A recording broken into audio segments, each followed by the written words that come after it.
ዓለም በስጋት ድንግጣ ባደረችበት በዛሬው ሌሊት የአሜሪካው ፕሬዝዳንት ዶናልድ ትራምፕ በሰጧቸው እርስ በርሱ የሚጋጩ መግለጫዎች በዋይት ሃውስ ኮሪደሮች ብቻ ሳይሆን በዓለም አቀፍ የፖለቲካ መድረኮች ላይ ታላቅ የመናወጥ ማዕበልን አስከትሏል። በየ40 ደቂቃ ልዩነት ለሲቢሲ፣ ለብሉምበርግና ለሮይተርስ የዜና አውታሮች የሰጧቸው ምላሾች አንዱ ሌላውን የሚክድና ግራ የሚያጋባ ሆኖ በማደሩ የፕሬዝዳንቱን የአእምሮ ጤነኝነት አጠራጣሪ ነው የሚሉ ድምጾች በከፍተኛ ሁኔታ እንዲያስተጋቡ ምክንያት ሆኗል። በተለይም በትሩዝ ሶሻል ሚዲያ ገጻቸው ላይ የሚያሰፍሯቸው መረጃዎች ከመደበኛ የዲፕሎማሲ ስርዓት የወጡ ይልቁንም ወዳጅና ጠላትን ሳይለዩ የኔቶ አባላትን የወረቀት ነብሮች የከብቶች ስብስብ እስከ ማለት የደረሱ ስድቦችን ማስተናገዳቸው የብዙዎችን ቀልብ በድንጋጤ አርዷል። የዛሬው የትራምፕ የስድብ ፕሮግራም ወዳጅ የሚሏቸው ኔታንያሁን አላለፈም። ትራምፕ በዛሬው አዳራቸው የእስራኤል ባለስልጣናትን ሲያበሳጩ አድረዋል። ሌሊቱ ነክቶ እስኪጠባ ድረስ የዓለም ፖለቲካ ትኩሳት በአሜሪካው ፕሬዝዳንት ዶናልድ ትራምፕ በኢራን ባለስልጣናት መካከል በሚደረግ የቃላት ጦርነት የተምታቱ መግለጫዎች ሲናወጥ አድሯል። በትሩዝ ሶሻል ሚዲያ ገጻቸው ላይ ያሰፈሯቸው ልጥፎችም እንዲሁ የተምታቱና የማይገናኙ በመሆናቸው የሁኔታውን አሳሳቢነት ይበልጥ አጉልተውታል። የኢራን ባለስልጣናትም ትራምፕን ሲሰድቡና ሆርሙዝን ዳግም እንደሚዘጉ ሲዝቱ አድረዋል። የትራምፕ በዚህ ልክ ንግግር መዛባትና ግራ የተጋባ አካሄድ በዲፕሎማሲው ዘንድ ከፍተኛ ስጋትን ፈጥሯል። ዲሞክራቶች የፕሬዝዳንቱን ውሳኔ ሰጭነት የአእምሮ ብቃት ዋስትና የለውም በሚል በአስቸኳይ የሕክምና ምርመራ እንዲደረግላቸው መጠየቅ ጀምሯል። እንደ ዲሞክራቶቹ እምነት ፕሬዝዳንቱ ይህንን የተወሳሰበ የሕክምና ምርመራ ካላለፉና ብቁ መሆናቸው ካልተረጋገጠ በሕገ መንግስቱ ድንጋጌ መሰረት ከስልጣናቸው እንዲለቁ የሚገደዱበት ሁኔታ ሊፈጠር እንደሚችል እየተነገረ ይገኛል። የኢራን ባለስልጣናትም ለትራምፕ መግለጫዎች ፈጣን ግልጽ ምላሾችን በመስጠት አጸፋቸውን ሲመልሱ አንግቷል። ይህም ሁኔታውን ይበልጥ አወዛጋቢና አሳሳቢ አድርጎት አንግቷል። ትራምፕ ለሲቢሲ የዜና አውታር በሰጡት ቃል ኢራን በሁሉም ነገር ተስማምታ እጇን ሰጥታኛለች ብለዋል። ተጨማሪም ኢራን ዩራኒየሟንና ለማበልጸግ የምትጠቀምባቸው ንብረቶቿን ለአሜሪካ ለመስጠት መስማማታቸውን ተናግረዋል።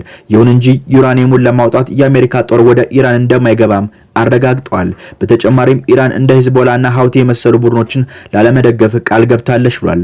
ብሉምበርግ ጋር በነበራቸው ቆይታ ቀደም ሲል የነበረውን ቃለ መጠይቅ የሚጥስ ቃል ሰጥተዋል። ኢራን የኒኩሌር ፕሮግራሟን ከማበልጸግ ላልተወሰነ ጊዜ እንደምታቆም ተስማምታለች ያሉ ሲሆን ሆኖም ግን ዩራኒየሙና ኒኩሌር ዝቃጯን ለአሜሪካ ለመስጠት እንዳልተስማማች ግን ተናግረዋል።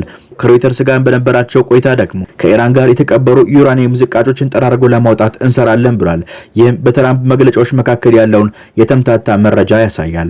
በአሪዞና በነበራቸው የምርጫ ቅስቀሳ መድረክ ላይ ደግሞ ዩራኒየሙን ወደ አሜሪካ እንደሚያመጡት ሲዝቱና ቃል ሲገቡ ታይቷል። ይህም በትራምፕ መግለጫዎች መካከል ያለውን ግጭት ይበልጥ አጉልቶታል። የዋይት ሃውስ ሌሎች ምንጮች ግን ኢራንና አሜሪካ እየተደራደሩ ያሉት በገንዘብ እንደሆነ ጠቁሟል። አሜሪካ ካገደችባት የኢራን ሀብት $20 ቢሊዮን ለኢራን ለመስጠትና ኢራን ኒኩሌር ዝቃጯን ለአሜሪካ እንድትሰጥ ከስምምነት ላይ ለመድረስ ጥረት እየተደረገ መሆኑም ተገልጿል። ይሁን እንጂ ትራምፕ በአደባባይ ለኢራን የምንሰጠው 5 ሳንቲም የለም፣ የምንከፍለው ነገር የለም እያሉ ነው። የኢራን ባለስልጣናት ግን የትራምፕ ንግግሮች ወዲያውኑ አስተባብለዋል። የኢራን ዩራኒየም ወዴትም አይሄድም፣ ከአሜሪካ ጋር እንዲህ አይነት ንግግር አላደረግንም ብሏል። እንዲሁም ትራምፕ ምን እያሉ እንደሆነ ለሳቸውም የገባቸው አይመስልም ብሏል። ዩራኒየማችን ለአሜሪካ አፈር፣ ለኛ ደግሞ ቅዱስ ንብረታችን ነው። ይህንን የተቀደሰ ንብረት ለአሜሪካ አንሰጥም፣ ለድርድርም አናቀርብም ብሏል። ለአሜሪካ የምንሰጠው ከሆነ ቀድሞስ ለምን እንዋጋ ነበረ ሲሉም ጠይቀዋል። የኢራን ምክር ቤት አፈ ጉባኤ ደግሞ ትራምፕ ውሸታም ናቸው፣ ህዝባቸውን ውሸት እየጋቱ ነው ብለዋል። አፈ ጉባኤው ኢራን በኒኩሌር ፕሮግራሟ በፍጹም አትደራደርም ሲሉም ተደምጧል። እስራኤልን ያስቆጣ ጽሑፍም ትራምፕ ጽፏል። በዚህም የእስራኤል ባለስልጣናት ተቆጥተዋል። ኔታንያሁ ተበሳጭቷል።